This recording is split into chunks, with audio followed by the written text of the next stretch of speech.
1947, 1950 இப்படி நீங்க பாக்குற நம்பரை போட்டோ எடுத்து வாட்ஸ்அப் நம்பருக்கு அனுப்புங்க, பரிசு வெல்லுங்க.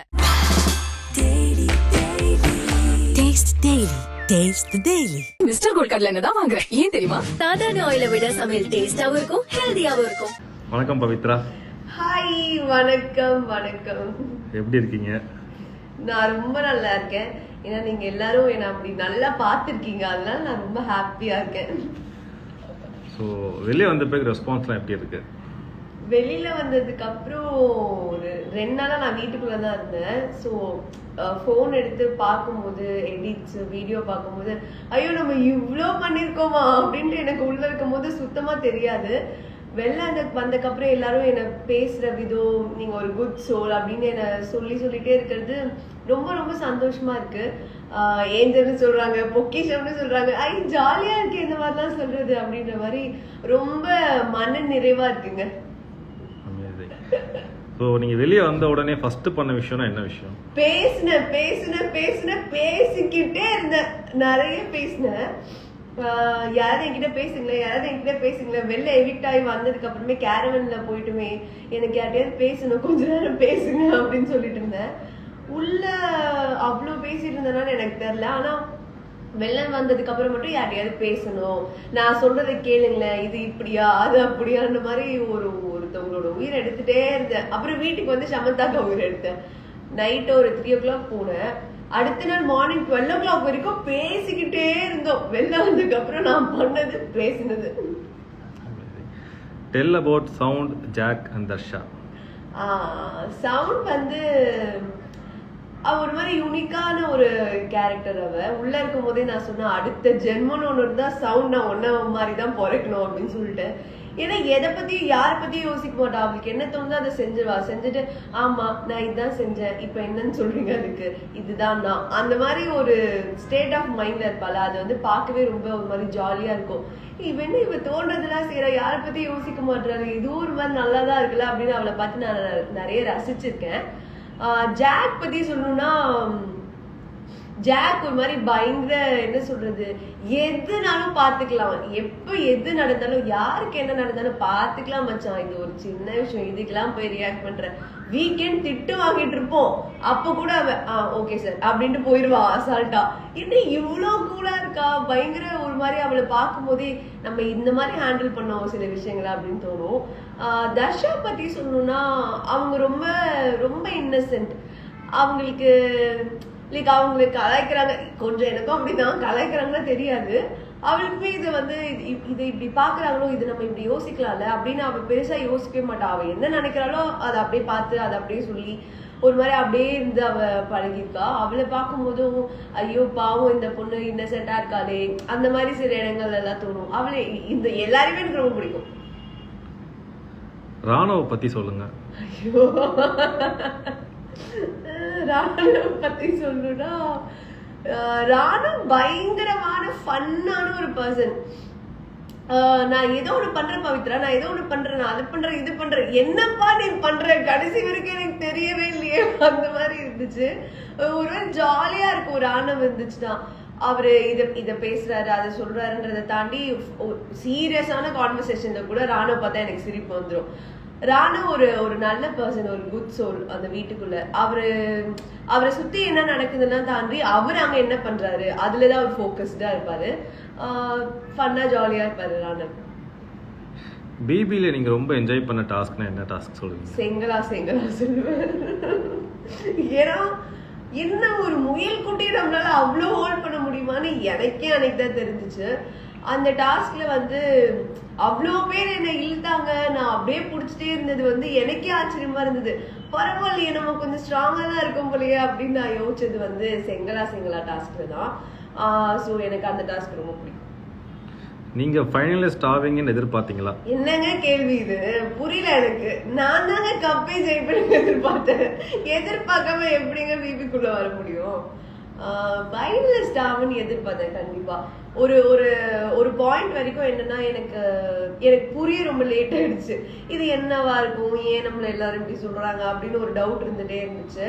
அதுக்கப்புறம் நானா ஒண்ணு கத்துக்கிட்டு விளையாட ஆரம்பிச்சதுக்கு அப்புறம் எனக்கு ரொம்ப ஒரு மாதிரி கான்ஃபிடன்ஸ் வந்துச்சு. நான் ரொம்ப ஜாலியா ஃபைனலிஸ்ட்ல கப் அடிக்கிறோம்டா அப்படின்னு ஒரு மைண்ட் செட்ல விளையாடிட்டு இருந்தேன். அமேசிங். உங்களுக்கு பிபில பிடிச்ச பர்சன் யார், அவங்கள பத்தி சொல்லுங்க. ரொம்ப பிடிச்ச பர்சன் வந்து ஆனந்தி எனக்கு ரொம்ப பிடிக்கும் பிபில. ஏன்னா அவ நிறைய இடங்கள்ல வந்து அவளோட பெர்ஸ்பெக்டிவ் ரொம்ப டிஃப்ரெண்டா இருக்கும். நானும் அவளும் பேசும்போது எங்களோட 2 பேருமே ஒரே பெர்ஸ்பெக்டிவா அவ வேற விதமா சொல்லுவா, நான் வேற விதமா சொல்லுவேன். அவளை நான் ரொம்ப நம்பினேன் நிறைய இடத்துல. அந்த நம்பிக்கைக்கு வந்து அவ என்னைக்குமே எனக்கு வேற எதுவுமே அவ லைக் எப்படி சொல்றது, கேமுக்காகவோ எதுக்காகவோ ஒருத்தவங்களை கீழே தள்ளணும், இல்ல அவங்கள பத்தி நம்ம தப்பா பேசணும், இல்ல அவங்கள பத்தி நம்ம வேற ஏதாவது அங்க போய் பேசணும், அந்த மாதிரிலாம் எதுவுமே இல்லாம அவ ரொம்ப ஜென்யூனா இருந்தா, ரொம்ப உண்மையா இருந்தா. ஸோ வந்து எனக்கு ரொம்ப பிடிச்சது அவளோட கேரக்டர், அவளோட எல்லாமே எனக்கு பிடிச்சது. அப்படி சொன்னா எனக்கு ஆனந்தியும் ரொம்ப பிடிக்கும். ஸோ நிறைய கமெண்ட்ஸ் பார்த்தீங்கன்னா பவி அக்கா லவ் யூ, பவி அக்கா மிஸ் யூ, வெல் பிளேட்.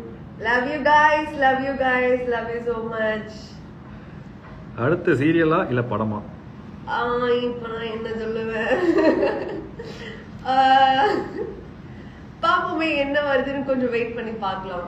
நானுமே அந்த மைண்ட் செட்ல தான் இருக்கேன், கொஞ்சம் டைம் கொடுத்து பார்க்கலாம் அப்படின்ட்டு. அஃப்கோர்ஸ் நம்ம நெக்ஸ்ட் லெவல் ஏதாவது யோசிக்கணும் அப்படின்ற ஒரு மைண்ட் செட் எல்லாருக்குமே இருக்கும் இல்லையா. ஏன்னா நான் ஒரு 10 years கிட்டக்க சீரியல் பண்ணியிருந்தேன்.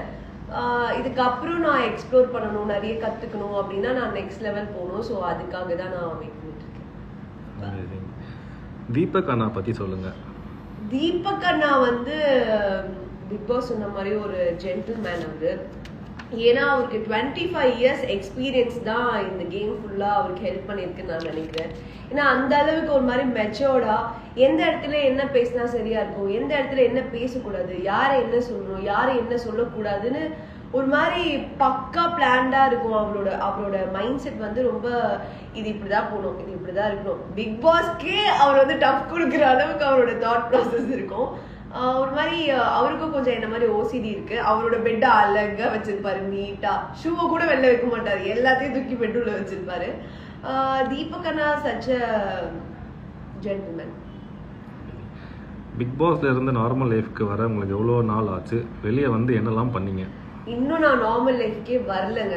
நீங்க இது கேட்கும் போது கூட ஐயோ இப்ப நம்ம என்ன பேசுவோம் அந்த மாதிரிலாம் தான் யோசிச்சுட்டு இருந்தேன். இங்க இன்டர்வியூ வரும்போது சரி ஓகே கண்ணில் கலவரம் தெரியாம பேசணும் அப்படின்ற ஒரு மைண்ட் செட்ல தான் வந்தேன். இன்னுமே எனக்கு நைட்டு தூங்கும் போது பஸ்ஸர் அடிக்கிற சவுண்டு கேட்கும், மைக்க ஒழுங்கா மாட்டிருக்கேன்னு செக் பண்றேன். அப்புறம் ஏதோ ஒரு மைண்டாவே இன்னும் நான் நார்மல் லைஃப்கே இன்னும் வரல. இன்னும் கொஞ்சம் எனக்கு டைம் ஆகும்னு நான் நினைக்கிறேன். வெளில வந்து நான் பண்ண விஷயம் பேசுறது, வீட்டுல நான் டைம் ஸ்பெண்ட் பண்ணது, வீட்டு சாப்பாடு சாப்பிட்டது மெயினா நான் ரொம்ப மிஸ் பண்ணேன். எங்க வீட்டு சாப்பாடு ரசம் சாதம் சாப்பிட்டேன் வந்தோன்னே, எனக்கு ரொம்ப பிடிக்கும் எங்க பாட்டி வைக்கிற ரசம் சாதம். ஸோ அது எல்லாமே பண்ணேன். அடுத்த ப்ராஜெக்ட் எப்போ வரும்?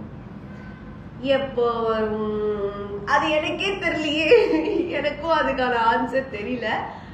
ஸோ வெயிட் பண்ண நானும் அடுத்த ப்ராஜெக்ட்காக. ஃபிங்கர்ஸ் கிராஸ்ட் எப்பவும் போல. இன்னொரு ஃபேன், உங்களுக்காக மட்டும்தான் நான் பிக் பாஸ் பார்த்தேன். நிஜமாதான் சொல்றீங்களா? Thank you so much.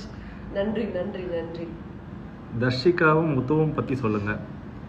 தர்ஷிகா முத்து தனித்தனியா சொல்லணுமா இல்ல இவங்க தனித்தனியா சொல்லுங்க. தர்ஷிகா வந்து அதான் எனக்கு வெளியிலேயே தெரியும். அவங்க ஒரு மாதிரி நல்ல ஃப்ரெண்ட். அவங்க வெளியில இருக்கும் போது கேம்குள்ள வந்துட்டு நான் ரொம்ப ஃபோக்கஸ்டா வேற மாதிரி யோசிக்கிற ஒரு தர்ஷிகாவை பார்த்தேன். ஏன்னா அவ அவ்வளோ தெளிவா இருந்தா, இப்ப நான் இது பண்ணணும், இது செய்யணும், நம்ம இப்படி இருக்கணும் அப்படி இருக்கணும்ன்றது ஒரு கிளாரிட்டி இருந்தது அவகிட்ட. அது அந்த கேமுக்கு ரொம்பவே ஹெல்ப் பண்ணுச்சு அவளுக்கு.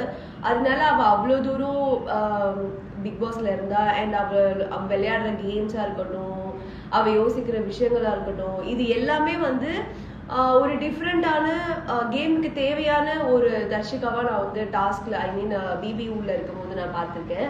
பிபி வெளியில இருக்கும்போது அவ்வளோ பேசினதுல அவ்வளோ நமக்கு தெரியாது இல்லையா, அவங்களோட பெர்ஸ்பெக்டிவ் எப்படி இருக்கும்னு எனக்கு தெரியாது. பட் உள்ள பார்க்கும்போது ஒரு மாதிரி ஸ்ட்ராங்கான ஒரு கண்டஸ்டண்டா இருந்தாங்க. முத்துவை பத்தியே சொல்லணும்னா உள்ள இருக்கும் போதே நான் சொல்லியிருப்பேன், முத்து அங்க இருக்காருன்னா நான் இந்த சைடு திரும்பி லெஃப்ட் எடுத்து அப்படி போயிருவேன் ரூமுக்குள்ள.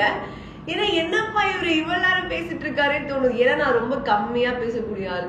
அப்படி இருக்கும்போது யாராவது ரொம்ப நேரம் பேசிருக்கோம் தூங்கிடுவேன், இல்லாட்டி அந்த மாதிரிலாம் ஆயிடக்கூடாதுன்றதுக்காக தள்ளி தள்ளி போயிடுவேன் ஒரு பாயிண்ட் வரைக்கும். அதுக்கப்புறம் நான் முத்துவை தெரிஞ்சுக்க ஆரம்பிச்சதுக்கு அப்புறம் நல்ல மனுஷப்பா இவர், நான் ஃபர்ஸ்ட் இருந்தே பேசியிருந்துருக்கலாம்ப்பா அவரோட, அந்த மாதிரி தோணுச்சு. அவரோட கேம் ஸ்ட்ராட்டஜி இதெல்லாம் தாண்டி ஆஸ் எ ஹியூமனா அவர் நிறைய இடத்துல வந்து சொசைட்டிக்கு நம்ம இதை சொல்லணும். ஒரு டாஸ்க் அவர் எடுத்தாலுமே இதை வந்து சமுதாயத்துல இந்த மாதிரி பார்ப்பாங்க. அப்போ ஃபார் எக்ஸாம்பிள் இந்த டாஸ்க்கை நீங்க இப்படி அணுகுனீங்கன்னா அப்போ சொசைட்டிக்கு என்ன கன்வே ஆகும் அப்படின்னு ஒரு மைண்ட் செட்டோட தான் எல்லா டாஸ்க்குமே அவர் விளையாடி இருக்காரு.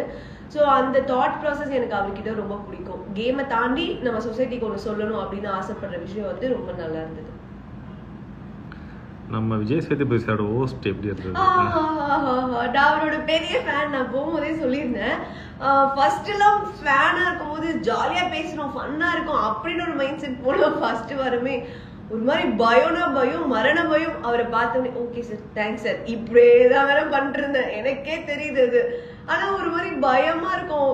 ஏன் அந்த பயம், எதுக்கு அவ்வளவு கான்சியஸா இருந்தேன்னு எனக்கு இப்ப வரைக்கும் தெரியல. வீக்கெண்ட் ஆனா வேற நம்ம வெளில போயிடுவோமா உள்ள இருவோமான்னு தெரியல. இப்ப நம்ம என்ன பண்ணி வச்சிருக்கோம், நம்ம என்ன பதில் சொல்லுவோம். எனக்கு இன்னொரு பிரச்சனை என்னன்னா வாரம் ஃபுல்லா நடந்ததை பாதி மறந்துடுவேன். அவங்க கொஸ்டின் கேட்கும்போது இது நம்ம தான் பண்ணோமா இல்ல இதுல என்ன பண்ணி வச்சிருந்தோம் அப்படின்னு ஒரு டவுட் வந்துடும். பாதி கேள்வி கேட்கும் போதே மறந்துடுவேன், ஆஃப் ஆயிடுவேன். அப்புறம் எனக்கு சொல்ல வேற வராது. அப்புறம் சரின்னு கொஞ்சம் உட்காந்துருவேன். ஒரு சில 2-3 பேர் சொன்னதுக்கு அப்புறம் இந்த கொஸ்டின் இப்படிதான் கேட்டிருக்காங்களா அப்படின்னு நினைச்சுலாம் பேசியிருக்கேன். சில டைம் வந்து எனக்கு நிறைய புரிஞ்சு அதுக்கப்புறம் பேசியிருக்கேன். நான் அவரை ஒரு ஃபேனா அட்மையர் பண்ணி லைக் தூரத்துல இருந்து அவரை பாக்குறதுக்கும் இவ்வளவு கிட்டத்துல இருந்து பாக்குறதுக்கும் பயங்கர டிஃபரன்ஸ் இருக்கு. அவர் ஒரு விஷயத்த எடுத்து பேசுறதா இருக்கட்டும், அதை சொல்ற விதமே வந்து இச்சை நம்ம இப்படி விளையாடி இருக்கலாம்ல, நம்ம இப்படி பண்ணிட்டோம்ல அப்படின்ற மாதிரி ஒரு மாதிரி தப்பு சொல்றதையுமே ரொம்ப அழகா சொல்லுவாரு. இது நீங்க இப்படிதான் பண்ணணும் அப்படிதான் பண்ணணும்ன்றத வந்து ரொம்ப அழுத்தமா கரெக்டா அந்த இடத்துல நிறைய சொல்லியிருக்காரு. அவர் வீக்கெண்ட் சொன்னதுக்கு அப்புறம் எங்க எல்லாரோட கேமுமே மண்டே ஆனா வேற மாதிரி இருக்கும். ஸோ அவரோட இப்படி சொல்லியிருக்காரு, நம்ம இதை இப்படி மாத்திக்கணும் அப்படின்ற அளவுக்கு நாங்க எல்லாருமே ஒர்க் பண்ணியிருக்கோம். அதுக்கு அவர் ஒரு பெரிய பெரிய நன்றி சொல்லணும். Thank you sir. பிக் பாஸ் வீட்ல மறக்க முடியாத மொமெண்ட்னா எதை சொல்லுவீங்க? பிக் பாஸ் வந்து அடிக்கடி என்னை கலாச்சிட்டே இருப்பாரு ஒரு 4-5 வாட்டி. அது எனக்கு ரொம்ப பிடிக்கும். அதுக்கப்புறம் வெல் பிளேட் அப்படி சொல்லுவார் அவரு. நம்ம ரொம்ப கஷ்டப்பட்டு விளையாடி வின் பண்ணா கூட சம்டைம்ஸ் அவர் சொல்ல மாட்டாரு. ஆனா அவருக்கு தோணும் போது வெல் பிளேட் அப்படின்னு சொல்லுவாரு. நான் ஒரு 3 வாட்டி வெல் பிளேட் வாங்கியிருக்கேன். அதனால எனக்கு அந்த குட்டி குட்டி மூமெண்ட்ஸா வந்து எனக்கு ரொம்ப பிடிக்கும் அவர் சொல்லுவோம். பிக் பாஸ்ல நீங்க கத்துக்கிட்ட ஒரு விஷயம்னா அது என்ன? நான் வெளில இருக்கும் போது ஒரு விஷயத்துக்கு ஒரே ஒரு பெர்ஸ்பெக்டிவ் தான் இருக்கும். இப்ப இவங்க அங்க போறாங்கன்னா அங்க போயிருப்பாங்க, அவ்வளவுதான் யோசிப்பேன். ஆனா இங்க பிக் பாஸ் போயிட்டு வந்ததுக்கு அப்புறம் ஒரு 10 பெர்ஸ்பெக்டிவ் இருக்கு எனக்கு. இவங்க அங்க போறதுக்கு காரணம் என்னவா இருக்கும், வேற யாராவது சொல்லி போனாங்களா, போன் வந்து போனாங்களா. ஃபார் எக்ஸாம்பிள் இந்த மாதிரி நிறைய பெர்ஸ்பெக்டிவா யோசிக்க ஆரம்பிச்சிருக்கேன். இவங்க இப்படி பண்ணிருக்காங்கன்னா அதுக்கு பின்னாடி வேற ஏதாவது ரீசன் இருக்கும், நம்ம அதை பத்தியும் யோசிக்கணும், நம்ம சைட்ல இருந்து மட்டும் பார்க்காம அவங்க சைட்ல இருந்தும் பார்க்கணும் அப்படின்னு நிறைய விஷயங்களை கத்துருக்கேன். யார் டைட்டில் வின் பண்ணுவாங்கன்னு நீங்க நினைச்சீங்க? நான் தாங்க. என்னங்க நீங்க ஓயாம இப்படியே கேட்டுட்டே இருக்கீங்க. நான் வந்து பிக் பாஸ் போறேன், ஒரு ஷோக்கு போறேன்னா டைட்டில் வின் பண்ணணும் அப்படிதானங்க போவாங்க. இந்த क्वेश्चनக்கு ஆன்சர் நான் தான். actually வந்திருக்கு. you are the true winner in our eyes. true winner. thank you guys. மக்களுக்கு என்ன சொல்ல விரும்புறீங்க? மக்களுக்கு வந்து ஒரு பெரிய பெரிய பெரிய பெரிய நன்றி தான் நான் சொல்லணும். ஏன்னா என்னோட கேம் ஸ்டார்டிங்ல ரொம்ப ஸ்லோவா இருந்தது. ஏன்னா எனக்கு புரிய ரொம்ப டைம் ஆச்சு. அந்த டைம் மட்டும் எனக்கு அவங்க கொடுக்கலன்னா இந்த இடத்துல பவித்ரா யாருன்னு யாருக்குமே தெரிஞ்சிருக்காது. அந்த ஃபர்ஸ்ட் கொஞ்ச நாள் இந்த பவித்ரா தான் போல இருக்கு, அவங்களுக்கு எதுவுமே தெரியல, அவங்க எதுவுமே பண்ணலன்னு சொன்ன மாதிரி நான் வெளில வந்ததுக்கு அப்புறம் அதே தான் சொல்லியிருப்பாங்க. அவங்க எனக்கு கொடுத்த அந்த டைம் இருக்குல்ல, அது என் லைஃப்ல எனக்கு கிடைச்ச ஒரு மிகப்பெரிய என்ன சொல்றது, ஒரு மிகப்பெரிய வரம் தான் சொல்லணும். ஏன்னா அந்த டைம் எனக்கு கிடைக்கலன்னா நான் யாருன்னே ப்ரூவ் பண்ணியிருந்திருக்க முடியாது. ஸோ அந்த மாதிரி டைம் கொடுத்த மக்கள் எல்லாருக்குமே ஒரு மிகப்பெரிய நன்றி. அண்ட் நான் ஒரு இன்ட்ரோவர்ட் அப்படிங்கிறது நான் பிக் பாஸ்குள்ள போய் தான் தெரிஞ்சுக்கிட்டேனே. எனக்கு இந்த விஷயத்த நான் எப்படி ஹேண்டில் பண்றேன், நான் என்னெல்லாம் பண்றேன், எனக்கு என்ன பிளஸ் என்ன மைனஸ்ன்னு அதை திருத்திக்க வச்சு எனக்கு கம்ப்ளீட் ஒரு ஹியூமனா மாத்திருக்கிறது இந்த பிக் பாஸ் ஷோ. அதுக்கு காரணமா இருந்தது எனக்கு ஓட்டு போட்டு இவ்வளவு நாள் என்ன உள்ள வச்சிருந்த மக்கள் எல்லாரும் தான் சொல்லணும். நிறைய பேர் வந்து என்ன புரிஞ்சுக்கிட்டாங்கன்னு தான் நான் சொல்லணும். ஏன்னா இவங்க எதுவுமே பண்ணலங்கிறத தாண்டி இந்த பொண்ணு சூப்பரா பண்றாப்பா, இவ இதை பண்றா அதை பண்றான்ற இடத்துக்கு என்னை மாத்துனது வந்து மக்களாகி நீங்கள் தான். அவ்வளவு நாள் என்னை நீங்க உள்ள வச்சு என்னை ஏதோ பண்ண வச்சு என்னை வந்து கம்ப்ளீட்டா மாத்திருக்கீங்கன்னு தான் சொல்லணும். அதுக்கு நான் நன்றியை தவிர லவ் யூவை தவிர என்ன சொன்னாலுமே பத்தவே பத்தாது. நான் ஒன்னே ஒன்று சொல்லணும்னு நினைக்கிறேன், இந்த மாதிரி சொசைட்டில நிறைய பேர் இருக்காங்க, ப்ளீஸ் அவங்களை கொஞ்சம் கன்சிடர் பண்ணுங்க, அவங்களுக்கும் இதே மாதிரி ஒரு ஸ்பேஸ் கொடுங்க, அவங்களையும் லைஃப்ல இந்த மாதிரி நிறைய அச்சீவ் பண்ண வைங்க. ஒருத்தன் பேசல அப்படின்னா அவனை போட்டு டம்ப் பண்ணி நீ பேசல இல்லை இது உனக்கு வரலன்னு சொல்றதை தாண்டி உன்னால முடியும் நீ பண்ணுன்னு கொஞ்சம் மோட்டிவேட் பண்ணீங்கன்னா எல்லாருமே வின் பண்ணலாம், நீங்களும் வின் பண்ணலாம், நானும் வின் பண்ணலாம், நம்ம எல்லாரும் ஜாலியா இருக்கலாம். ஓகேவா? அமேசிங். தேங்க்யூ மக்களே, உங்க எல்லாருக்கும் லவ் யூ. சர்வைக்கல் கேன்சர் அப்படிங்கிறது உங்களுக்கு தெரியும், புற்றுநோய். எதுக்கு அதுக்கு புற்றுநோயின்னு பேர்? புத்து மாதிரி வளர்ந்துக்கிட்டே இருக்கக்கூடாது, எடுக்க வளரும். சர்வைக்கல் கேன்சர், கர்ப்பவாயில புற்று வியாதி வர்றதுக்கு நிறைய காரணங்கள் இருக்குது, இதுதான்னு குறிப்பிட்டு சொல்ல முடியாது. லோ இம்யூனிட்டியில் இருக்கவங்க இவங்கெல்லாம் தான் ஹை ரிஸ்க் கேண்டிடேட்ஸ் ஃபார். திருமதி சோனியா காந்தி அவங்களுக்கே கேன்சர் சர்விக்ஸ் தான். ஹியூமன் பேப்பிலோமா வைரஸ், இந்த வைரஸ் எடுத்துட்டோன்னா கிட்டத்தட்ட 200 டைப் இருக்குது. அதில் அட்வான்ஸ் ஸ்டேஜ் ஆகும்போது தான் அதில் சிம்டம்ஸே தெரியுது. ஆரம்ப கட்டத்தில் பார்த்திங்கன்னா வெள்ளைப்போக்கு, நார்மலாகவே பெண்களுக்கு வெள்ளை இருக்கிறது தானே, இதை எப்படி நம்ம வித்தியாசப்படுத்தி பார்க்குறது? போஸ்ட் மெனோபாஸ் அதை விட நின்றுச்சு, வருஷக்கணக்காயிடுச்சு, ஆனால் திடீர்னு ப்ளீடிங் ஆகுதுமா அப்படின்ட்டு வருவாங்க. அப்போ நம்ம அவங்கள பரிசோதிச்சு பார்க்கும்போது 4 ஸ்டேஜஸ் இருக்குது. ஸ்டேஜ் 1 அப்படிங்கிறது தான் சர்ஜரி. அதான் என்னென்ன ட்ரீட்மெண்ட் மொடாலிட்டி இருக்குன்னா சர்ஜரி இருக்குது, நியோ அட்ஜுவன்ட் கீமோ, வெறும் இரேடியேஷன் தான் இருந்தது, இப்போல்லாம் கீமோதெரப்பியும் வந்தாச்சு. கீமோதெரப்பியை இரேடியேஷனோட கம்பைன் பண்ணி கொடுக்குறப்ப ரொட்டீன் எக்ஸாமினேஷனில் ஸ்பெக்குலம் போட்டு கர்ப்பவாயை பார்த்தப்போ க்ரோத்தே இருந்தது. தான் கண்ட்ரோல் இல்லாமல் யூரின் போகிறதுக்கு வாய்ப்பு இருக்குது. அதுக்கு முன்னாடி அடிக்கடி யூரின் போகிறது, யூரின் போகிறச்ச வலி இருக்கிறது. இந்த மாதம் ஜனவரி அப்படிங்கிறது ஒரு cervical cancer awareness month.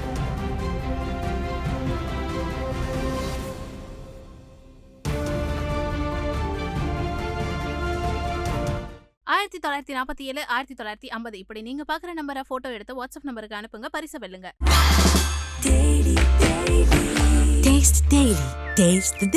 Mister gold கடலை எண்ணெய் தான் வாங்குறேன். ஏன் தெரியுமா? சாதாரண ஆயிலை விட சமையல் டேஸ்டாவும் இருக்கும், ஹெல்தியாவும் இருக்கும்.